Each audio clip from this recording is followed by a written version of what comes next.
यहाँ पढ़ रहे हों, इन बच्चों को देखें, इनकी हालत देखें। यहाँ खिड़की नहीं है, यहाँ बिजली नहीं है। ऊपर आपको जैसे तस्वीरों के अंदर अभी आप देख लेंगे बोर्ड लगे हुए हैं, खाली बोर्ड, तारें नहीं हैं। अब आगे सर्दी आएंगी, जैसे ज़हीर भाई ने कहा, खिड़कियाँ नहीं हैं, ये बच्चे कैसे पढ़ेंगे? हम अपने बच्चों के लिए देखो हर चीज़ की सहूलत देखते हैं, इन बच्चों के लिए देखिए क्या सहूलत है। ना खिड़की है, ना गर्मियों के अंदर पंखे है, ना लाइट है, फिर भी ये बच्चे अल्लाह इनको अजर अजीम दे इन असातिज़ाओं को, फिर भी यहाँ बैठ के हमारे बच्चों को पढ़ा रहे हैं। तो खुदारा जो सोशल वर्क है या सोशल काम करते हैं या सियासी मजहबी हो, किसी भी न किसी वो के साथ वाबस्तगी रखते हैं, आए इस जगह की विज़िट करें, देखें, इनके बारे में कोई मसले का हल निकालें, इनके बारे में थोड़ी सी आवाज़ उठाएं।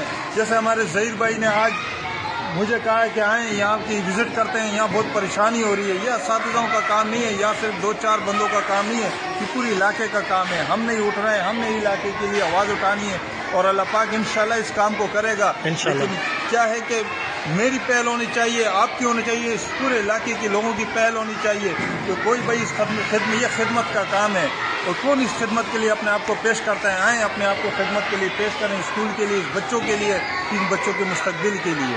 मैं बहुत शुक्रिया अदा करता हूँ ज़हीर भाई का, जिन्होंने इस काम के लिए आवाज़ उठाई।